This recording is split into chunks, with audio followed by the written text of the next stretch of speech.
Hello, and I'm delighted to welcome somebody I've known for a little while now, Susan Danger, who's the CEO of AmCham in Europe.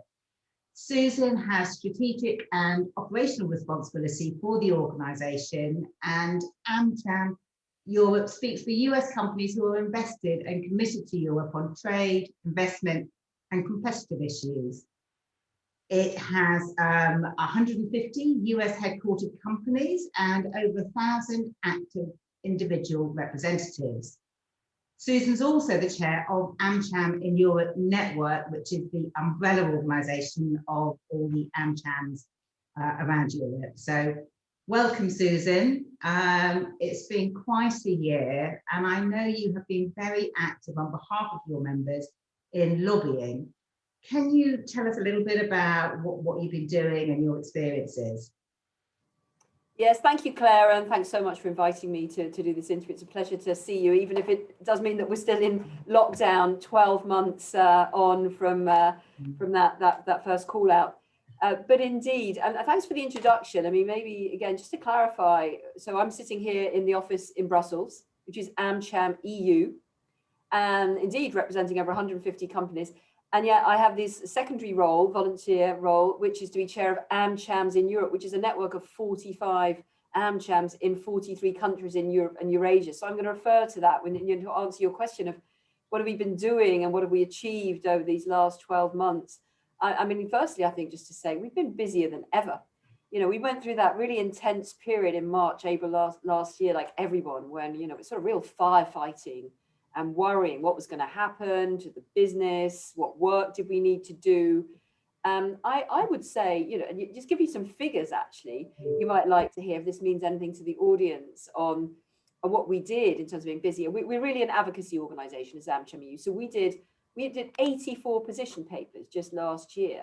Now, that's a lot for us. You know, sometimes it's, you know, that's even in the 10 months. So that's a lot of papers to do in a virtual environment. We did. What do you normally do in a normal year? You know, normally we were down to about 50, 60. So I think it shows you the sort of spread. I mean, it's gone up and down over the last sort of years since I've been working here, but that was a lot. So I would say we were busier and potentially, which is the big question at the moment, big discussion point, more productive than ever before. We also produced some different publications. And I think importantly, probably because of the nature of the environment, campaigns as well. So we did 8 campaigns. So normally, to answer your question, maybe 2 or 3. I mean, it's increased over the years because of digital, but 8 is a lot. For example, one on diversity and inclusion, which is a whole, you know, nothing to do with COVID, but that was a big topic, as you may know, last year. So I would say, you know, what have we done and we've achieved a much more holistic approach as well. You know, everything from economic recovery to diversity inclusion, to the Green Deal, to digital, a huge amount and variety of different areas. Perhaps one thing as well is the amount of what we call over here in Brussels outreach, you know, whether it's events, whether it's meetings, you know, massive number as well. We actually increased it, you know, from that crisis period of thinking, you know, are we going to be able to offer value to our members? What are we going to be able to do virtually? We transformed ourselves. I think we'll come, you know, maybe come to that later, and probably did more events than ever before. What we introduced a new series called Town Halls and American Hours. But that aside, I think also we've reached an even wider audience than we did before.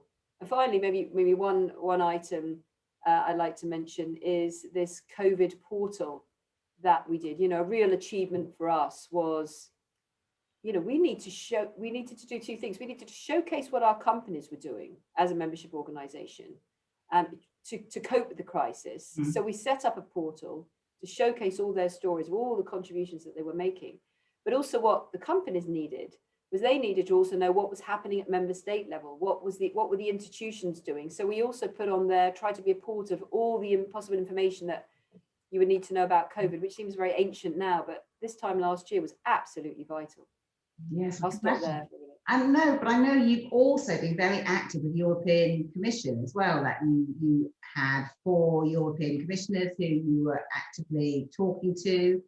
Is that something which increased over the last year, or is that a kind of sort of normal amount No, of it's a really good point, Claire. It actually increased. I would say also, perhaps because of the crisis, and I believe, many in the Commission really wanted to have more interaction with business to really understand, especially at the beginning, what were the challenges that business were facing. So they were eager to have those conversations. If we're honest, in this virtual world, it's also easier. Yeah. Let's I mean, it is. sorry, Kat, I was going to say we met with 24 of the 27 cabinets last year. That was really a record. So this virtual world's actually made it a bit easier. It is, isn't it? I mean, it's allowed access to people who you would never get to normally, whether it's meetings or speakers. You can actually be directly in contact with very senior people who might have been out of reach before. Yeah, well, I think in the case of Brussels, it's very much that it's quicker. I mean, we've all had this. We're all sort of packing in much more into our day because we just sit at our desk and we have half-hour, 1-hour slots. And it's the same for the senior officials. They don't have to travel to our meetings to be there, avoid all the travel time. So easier for them to be online. And in our case, we did it sort of twofold. We have this town hall series that we introduced. So we'd have a commissioner speak to our membership for an hour slot, but also with what we call our senior executive group. We have a group of European CEOs who would normally have to physically travel to Brussels twice a year, very difficult to get it into their agendas. Well, it meant they could all be online. And so it was a magic formula. The commissioners wanted to talk to them. We could get 20 CEOs online. So yes, we did more, and it was very effective. Yeah, I mean, that must have been exciting to run those. Yeah, very excited. Interesting from the point of view, I think what it raises is, which we've all been battling with, is the sort of different type of preparation that you need. Normally you prepare for these meetings, you've got your briefing points, you have a face-to-face briefing, just talk to people, say, are you going to introduce this? What are you going to say? Virtually, a little bit more difficult to manage, including with numbers on the line. How do you manage those conversations with key stakeholders to ensure everyone's included, but not it being a free-for-all? So actually, I would say the virtual world, one learning is there's a lot more work behind the scenes than you would initially think in order to have a successful meeting or event or outreach. Yeah, I totally agree. I think the preparation which is needed to deliver a really successful virtual event is harder and needs to be more precise than a face-to-face event. There's very little room for error, and the forgivingness which people had maybe at the beginning about something virtually not working, I think has evaporated, and it's important now to be slicker and really on it virtually. No, I think you're right. You've also got to pack perhaps more into less time because there's a limit to how long people want to be online. So in that case, your sort of messaging has got to be more precise and coherent. And I think one thing, this is just a personal thing. Also, I think it's the sort of energy that you need to exude as well to keep people online. We all know how many people turn off their cameras. They're just sitting there, possibly listening or not. If you really want them to engage, it's right. You got to change your presentation style. They're only seeing your top half. So what are you going to do to keep them interested? So there's a lot of different, areas we've had to focus on. What about other areas of digital transformation you've seen within AmCham? I mean, we've all learned so much in the last year, but what kind of things have you been doing? Let me point out. I think one thing to point out, we were very lucky in that we had fortunately gone to the cloud before all of this happened. We had fortunately invested in laptops for everybody in the office.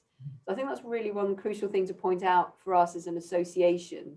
I'm not saying we were so ahead of the game. We generally see ourselves somewhere in the middle, but we were able to transform from one day to the next physically, but with some very rapid training on what Microsoft Teams actually is. But I think one is this sort of immediate pivots, which we sort of covered here, to virtual events in all manner, to whether it's just your regular committee meetings, that pivot to being able to organize them, to really quite a major conference. We didn't immediately manage this time last year in March. We normally would have hosted our transatlantic conference and launch a study, we still launched it, but we didn't pivot immediately to the full-blown conference online, saying that a great achievement that I would like to flag that we did this year, and it shows you the learning process, was last year, after 2 weeks after lockdown, we just launched the study and did some nice interviews online. This year we did a 3 half days transatlantic week using, I mean, I'll throw it out there, we used a platform called Hopin, something called StreamYard, co-producers behind, you know, we had over 750 people. For us, this is a real big number because we're quite specialized, of participants from 45 countries. I mean, that for us, you know, is an absolute, the reach that you now get. I would say also what we did do, but we haven't had to use it, unfortunately, as much as we'd have liked to, is we transformed the office. So there's the virtual world that we adapted to, flicking to virtual events, but also the office space, which I'm sitting in on my own. But we do have meeting rooms at the back, which are now equipped to be hybrid. So big screens put in the meeting rooms, the equipment there. Our intention is indeed to start to move to hybrid, where we could at least have some of the speakers here, filming them here, and have sort of a bit more walking around rather than being very static. That's what we did. And you know, tools in general, you know, this learning process we went through of starting off, in our case, you know, we started off with WebEx. We then transitioned to WebEx and Microsoft Teams. We used something called Webinar Jam. So it was all a very learning experience of which platform was best for which type of event. And, you know, the learning curve was immense. So were there any hiccups along the way? Come on, there must have been some difficulties. I think we've all had the hiccups. Let me see what was a major hiccup. I mean, well, I had a hiccup even this week, actually. I mean, I was at home that's not major. Sitting at home. I mean, this is more of on the association front. You know, we were all going through do we raise our membership dues next year or not? So we had a very important meeting this week on membership dues. Question. Yeah. And just sort of 15 minutes before the membership dues meeting is due to commence, at which I'm meant to be presenting the great case for it, is there's an internet outage in my neighborhood. So, you know, I think what it has shown is this sort of resilience, whatever level you are in the organization. I'm sitting at home, there's no assistant to help me. It's like, oh, here we go again. You know, I'm not saying that was the most major one, but, you know, okay, am I capable of phoning into this meeting on my own, seeing the slides, still doing the presentation, and getting the result that we wanted, which I'm proud to say we did. But everything from that to perhaps our transatlantic conference in March, one of our presenters who was tuning in, you know, presenting from a house in the south of France, very nice too. Turns out he had very thick walls, and even though they'd done numerous technical tests on the day, could he beam up? No, he could not beam up. So we had people sort of doing the throat thing, cut, he can't present. So it was all a little bit tense at the time, but we got through it. I think we all get through it in the end. So your team must be quite sort of technically savvy now, or certainly become so over the last year. I would say yes. Again, steep learning curve. You've got some, technical savvy. I think after this, I'll use the Transatlantic Conference as an example of where it evolved into something far much bigger than we thought, with no professional outside company helping us. We do not have the budget for that. So as the team said, you know, in the sort of 2 weeks in the run-up, we had our senior policy director training himself up to be a co-producer. Everyone sort of assumed different roles. So in the backstage rooms, we had people of all sorts of different job descriptions being sort of quite technically expert, because you had different breakouts at different time. So yes, I would say so. Saying that, I think still there's room for more what we call skilling and upskilling. We've all had to do it. I think maybe possibly it's the generational thing, but I wouldn't like to say it's that, because there's a lot of ageism that goes on. I feel I've learned a lot. I'm not saying I'm an expert. I think some people have to be still pushed out of their comfort zone.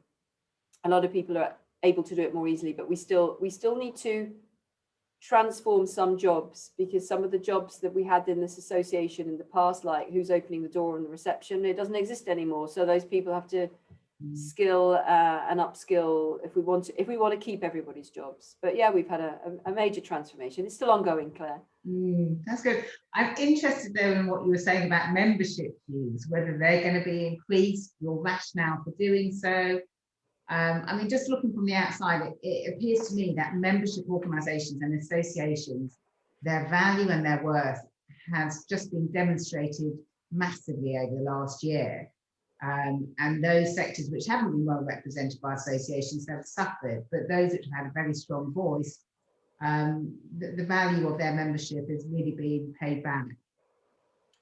Yeah, no, indeed. So yes, again, big conversations last year on membership dues. And I have to say, I think there was this sort of crisis stage for everyone that, for us here in Europe, on this side of the channel, the March till June, are we going to manage to retain members? All our efforts went into value, providing extra services. And also the conversation, is it appropriate to raise fees? We made the decision last year, I think about summertime, no, we're not going to raise fees for 2021, because a lot of companies were really suffering as well. You could really see it. You know, so, as we know, some sectors have done really well. It's out there in the media. Anyone, e-commerce, digital, have fired away. But there are clearly some sectors that are still struggling and still in crisis. So in our case, it didn't seem right to do that. Saying that, we're, I think another aspect also in the, you know, how we looked at it last year as well, I think we were lucky as well in terms of our business model as an association, that we don't rely on revenue from events to survive. We do rely on membership fees, but so that's why that decision was very important. But I think in terms of just surviving the crisis was one where we already had the fees in for 2020, so we didn't have to worry too much for 2020. The big question was, what is going to happen in 2021? I think by the end of the year, we were seeing that, you know, companies were coming out of it, not saying picked up, but they were managing. But also we were showing, to your point, Claire, the value that associations can bring. You know, yes, you need them for networking. You can't do networking anymore in the cafes here or in the institutions. So that value was really proven. It was essential to prove it. So we managed to actually increase our membership, which is great, or sort of keep it stable. We got 15 new members, which is good for us. The average would be 9 new members. We have quite high fees in our world. Got 15 new members in spite of that last year. But saying that, we are now going through the process of to maintain that service, to maintain all those additional services, to add additional value in view of this changed world, to invest in talent. And to your point about skills, yeah, we do need new skills. We do need new equipment. There's a lot more work than we thought to operate in this environment. It's not as easy as it looks. You might have saved costs somewhere, but there are different costs. We are looking to, you know, raise our fees after a 4-year flat fee for 2022. Yes, 2022. Yeah. To cover the increased cost base. Yeah. Increased cost base, and just to maintain. I mean, some costs have gone up, and you know, the investment in IT, and to continue investing in that. Like I said, the sort of the hybrid nature of our work. There are additional costs out there, and also to retain talent. I think that's very important. You know, you do need talent. I think in associations, if you have too high turnover, it's the knowledge that's there. You want to keep the essential people. So we try to invest as much as we're able to there as well. How many people work with you in AmCham in Brussels? We have 27 FTE full-time equivalents at the moment. So it's pretty stable at the moment, you know, in a variety of roles. Like I say, we did something called a balance of work audit to really see, you know, were there then pressure points in some roles, you know, like the IT person, you know, could she actually cope? I think we had to shift, really try and sort of spread it out a little bit, still a process ongoing. Maybe some of the operational administrative roles, start engaging them in, again, back in sort of events and meetings. But 27 is, yeah. As a leader there, obviously you're focused on your members, but also on your team's well-being. Must be kind of a big focus of yours, because it's been so difficult just from an individual basis for everybody. Yeah, no, absolutely, Claire.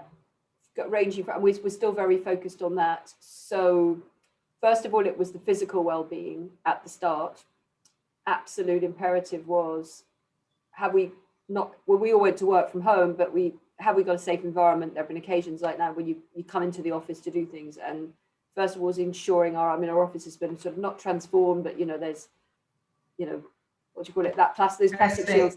Yes, thank you. Perspex everywhere, hand gel everywhere. Yeah. All those things. A thermometer, takes your temperature when you come in. But I think on the mental well-being, actually, I like to stress that was how are people doing? It's not everybody. We've heard it. Who wants to sit at home?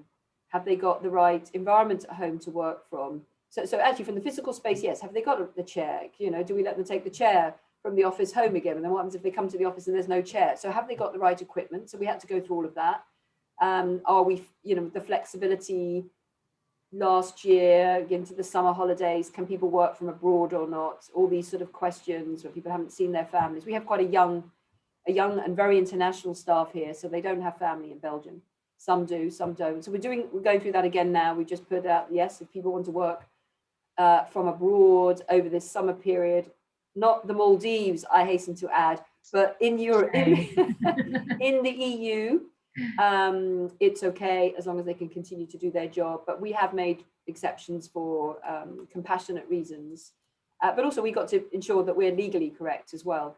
But I think also for what I would like to say, what we've been trying to do, we've done some, whether you call them trainings or sessions on resilience, as well as respect for others in this environment. We've done quite a lot of sessions. I offered coffee with Susan. I still do those. If anyone wants a e-coffee with me or walks outside. I did a daily blog at the time last year for at least 6 months, a daily, pretty much daily email. I'm astonished at myself now. Wow. But now I'm thinking, yeah, it was a sort of, it was a shorter one. Now I do a weekly one on a Friday. Always check in to see, well, do people actually read it? And they say yes, because what's lacking is the two things. One is the overview, the holistic view of what's happening in the association.